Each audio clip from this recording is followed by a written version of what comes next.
and welcome back to the channel. So I had planned on hopefully tracking this rhythm guitar part tonight, but as you can hear, I don't know if you can hear it or not, but it's raining.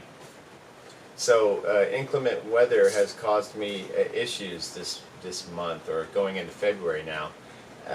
You know, it's just how it is when you don't have a proper studio space that's soundproofed all the way around. But you know, you work around these things. You can't have it all. All right, but I've got my deluxe amp here. I'm plugging in directly with my Fender Stratocaster. This is actually a parts caster. This body is by Toby Russell. It's made of black Limba. And then I've got Lawler pickups and a roasted maple Fender neck from Mexico. It's amazing. This guitar is unbelievable. Then I'm going from a Northeast cable into a 1966 For Reals Fender Deluxe. I bought this in Los Angeles on Sunset Boulevard out of American Music. I can't remember the name of it. It's in a video. The guy's running by it. He's on fire. I forgot the name of the band. It's like back in the 90s. But he runs right by this music store. He was like on fire. Lit? No, it wasn't Lit. I forgot the name of the band. It was on 120 minutes like one time, like in 1996-ish. But he goes running by the maybe 94 or 5, I don't remember. But anyway, that's where I bought it for $700. And I was gonna buy another Marshall that day because that's what I'm used to.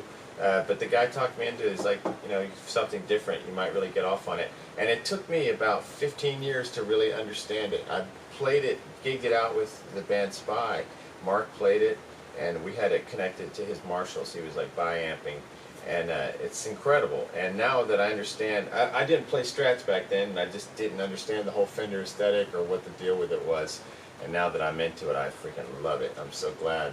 The first half of my musical life was Marshalls and humbuckers, and now I'm into the single coil and Fender amp thing. Not that I'm not into Marshall amps too.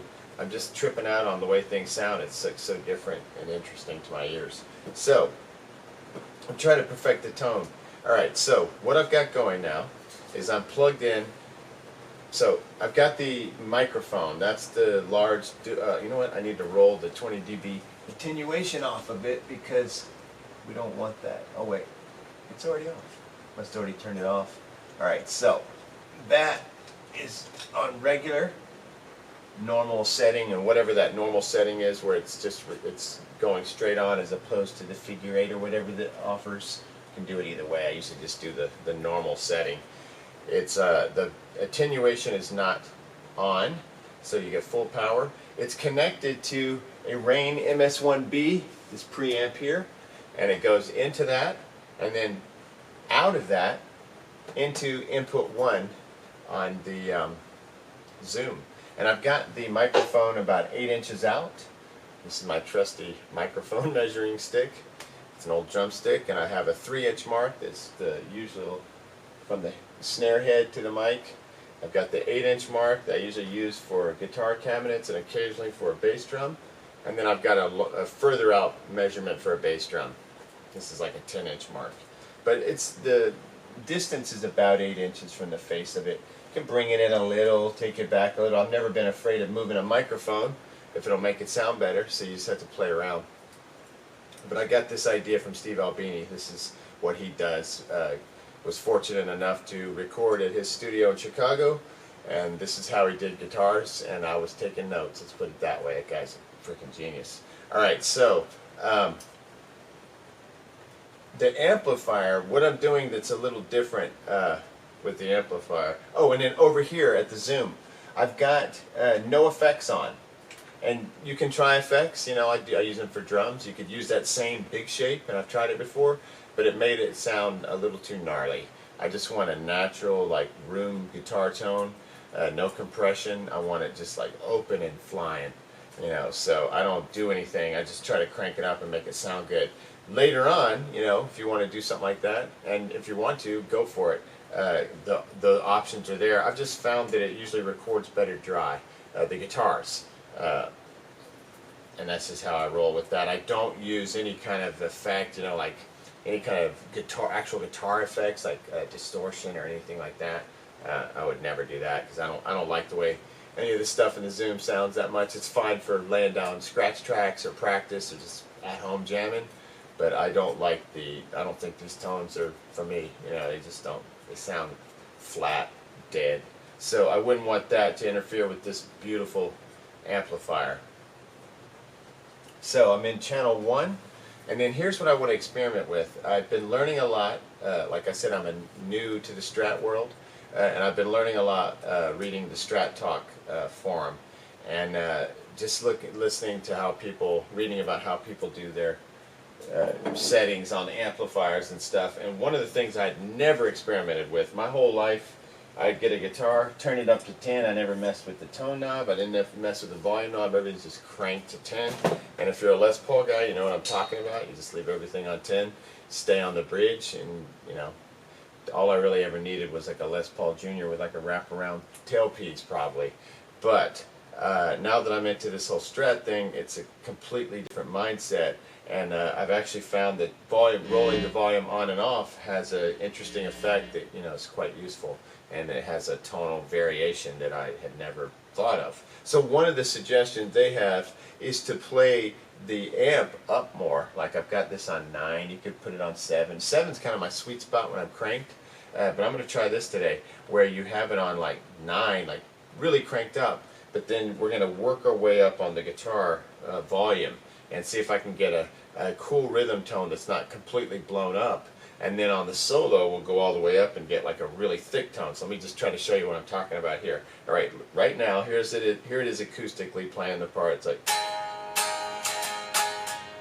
and I love the way that sounds. It's like this clean. I've played my guitar all the time at home acoustically, and I just think it sounds brilliant. And I basically want it to sound like that, you know, through the amplifier. I don't want to change it that much. I can even hear the distortion because this wood, mahogany has a certain kind of like almost distorted sound in my ears, like this soft kind of delivery. This is Limba, which is much harder, but it has a delivery that I'm familiar with now, along with this Poffero that's on the fretboard. It has this really major snap compared to like rosewood or Indian laurel. This is probably Indian laurel, but that has a much duller kind of sound, and this has like a real snap to it. So different sounds, different woods, different guitars. There's so many factors that create sound beyond wood. Wood's just one of the elements. It's mainly pickups, you know, once you plug it in. Your pickups are what are determining your sound. And so that's why I'm taking so much time to work on this volume thing. So here we go. All right, so that's how it sounds acoustic. I'm going to add a little volume in.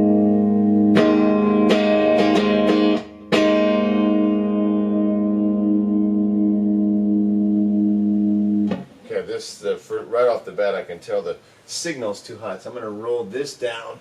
Let's see what we have. Whoops, I cranked all the way up to 10. See how that's my inclination.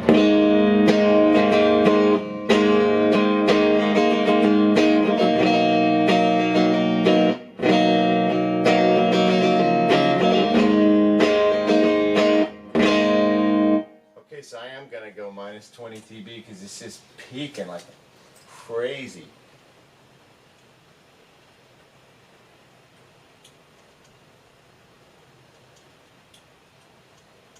Okay.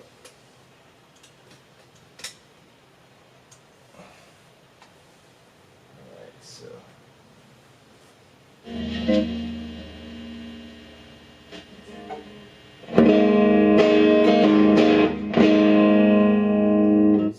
Too much like throaty, like too thick.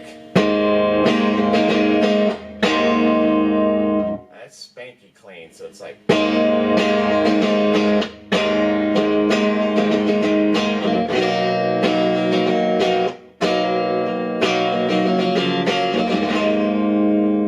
that's kind of what you get at home. That's like the acoustic tone of the guitar, you know, amplified. It's very true to me, to the sound of the instrument.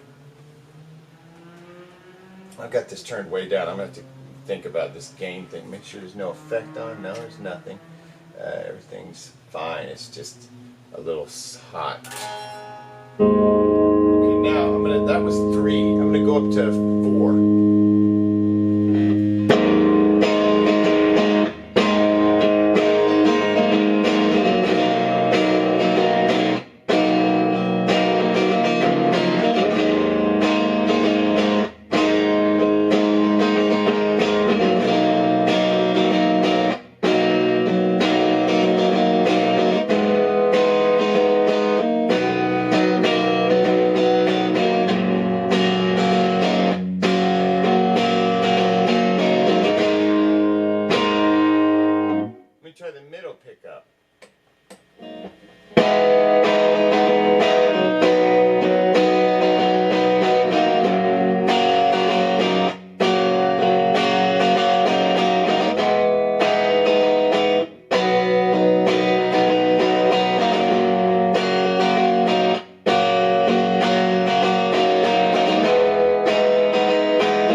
pickup has less of that thickness. It's got the bites and kind of cuts through. It's a little leaner. Let me try the neck. I can tell you the neck is going to be too lean, but I can roll it off, and watch how bright this is.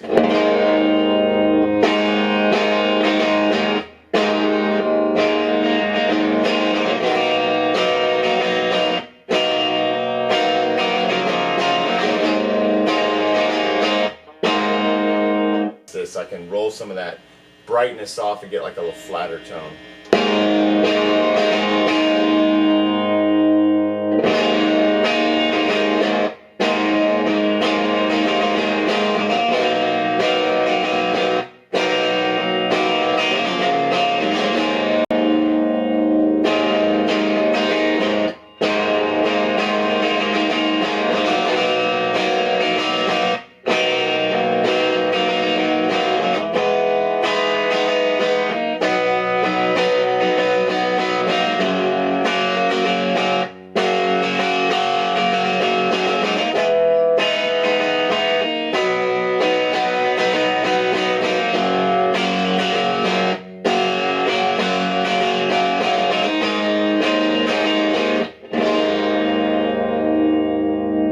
Back to the middle real quick.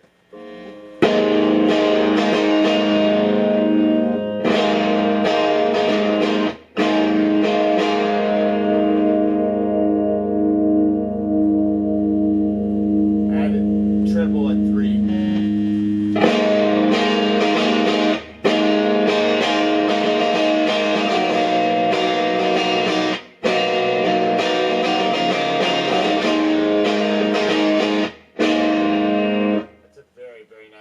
K-Mays will be happy about that because that's his favorite pickup, along with Eric Clapton. Friend of the channel, K-Mays. Alright, now we're going to go to the special bridge. What I love, the special bridge breaks up a lot, so it's tough for some rhythm bits, but it has this just unbelievable tone. Like as soon as I hear it every time, I'm going to roll it down to 4 on this special bridge. It has a little more output than the other two, about a ohm and a half, about 1.5K more, or maybe like almost like about 1.5K more. It's like close to 7K, and these are like 5 something or 6. Yeah. So these two are like right at 6, like 5.9, 6, something like that. This is like 7.3, I think.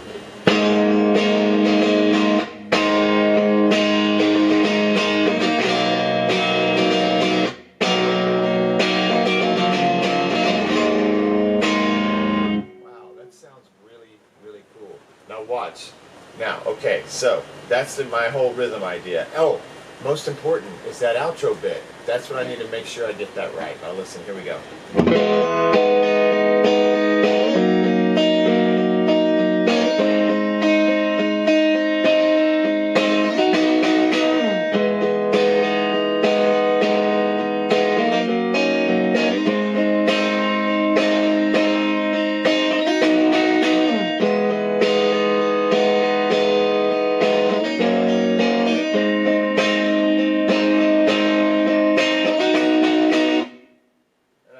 I need any extra treble.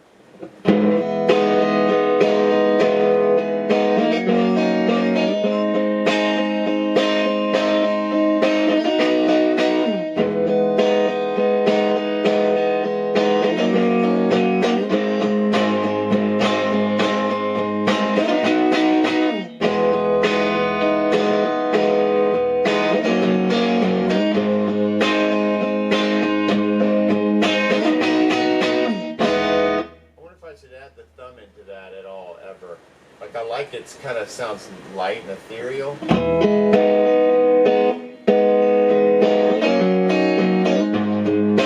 that extra thumb, that dum dum.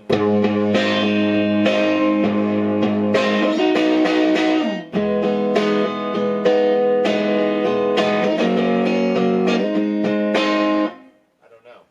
So let's try middle pickup on that. And then the other thing I was doing was rolling off. No, I don't need to roll off. I might increase the volume by a hair, and I might eventually add a little treble. Let's see what it sounds like.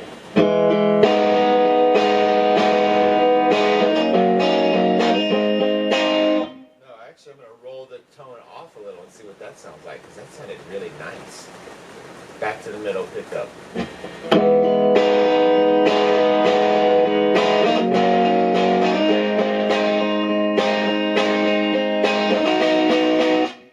let's try the neck, and I'm going to roll off even more because that one's just very bright.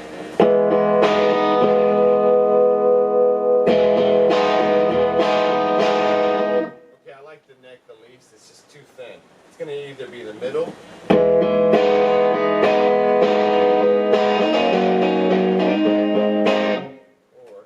the special bridge.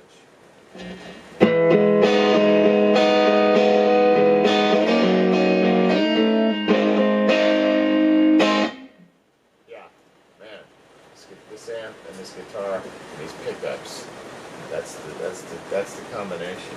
All right, so that will be on like 4, right?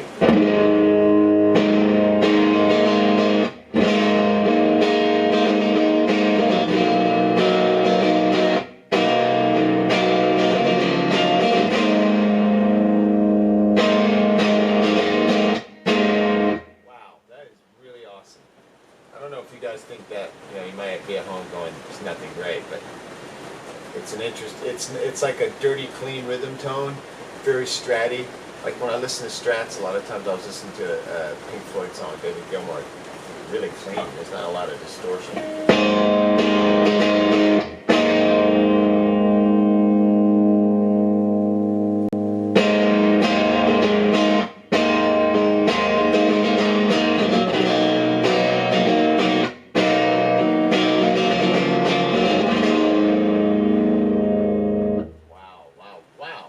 So, that is a rhythm tone. I don't have a lead yet for this, or like, there's a space for some single note like ripping. And I'm working hard to try to become a better guitar player.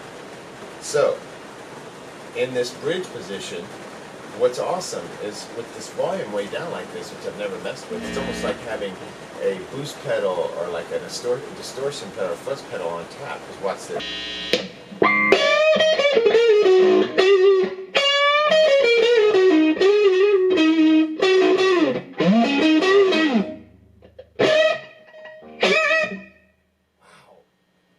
Sounds awesome. I don't know if you guys feel that way about it.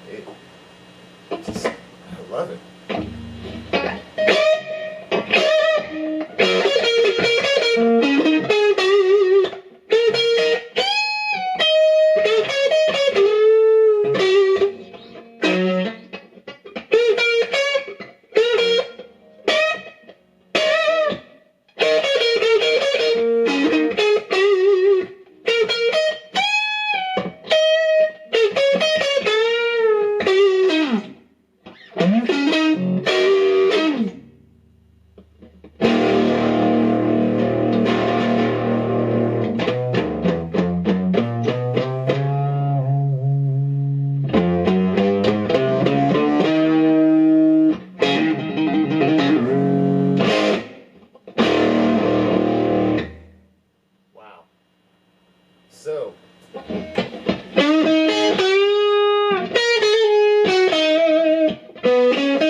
So, I think this is obviously a fantastic lead tone. This special bridge cranked. I mean, it's just, I think it's, if I even tried to put a pedal in between there, it would destroy it. So that's why I play like this. Every time I try to get reverb or anything in between, it just destroys the responsiveness of the fretboard and the pick and, I don't know, everything. The pickups.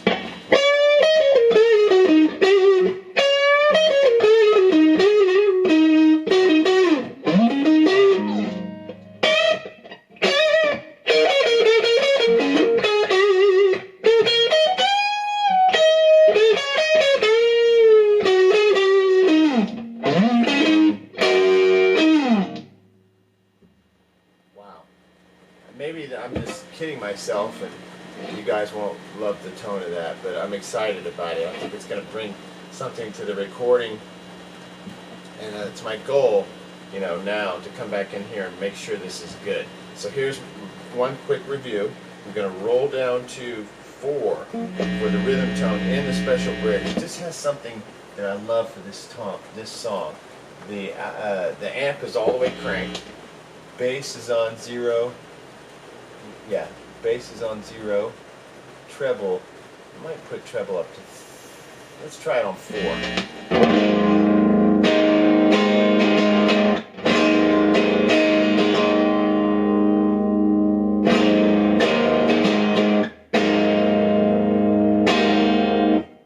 Treble off, I don't think I need it. It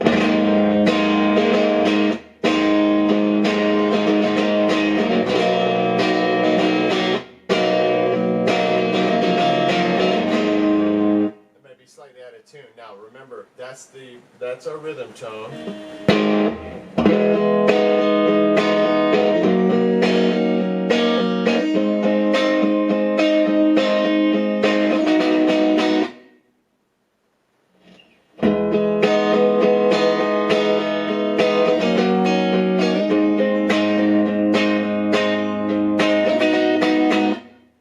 That's our rhythm tone, which I think sounds fantastic. I hope everyone agrees, or you know, some people agree. All right, and then here is what we'd be doing for the lead, all the way up, same bridge.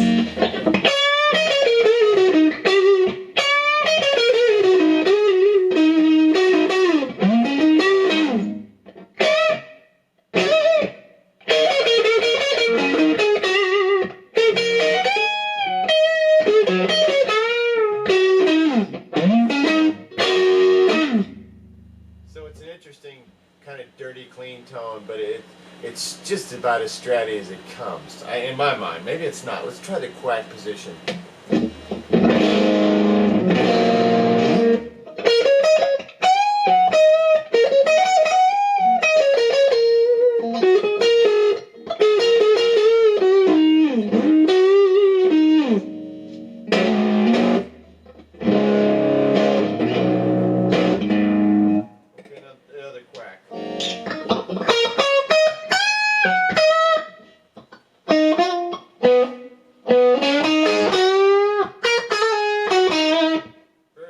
Let me try the other quack.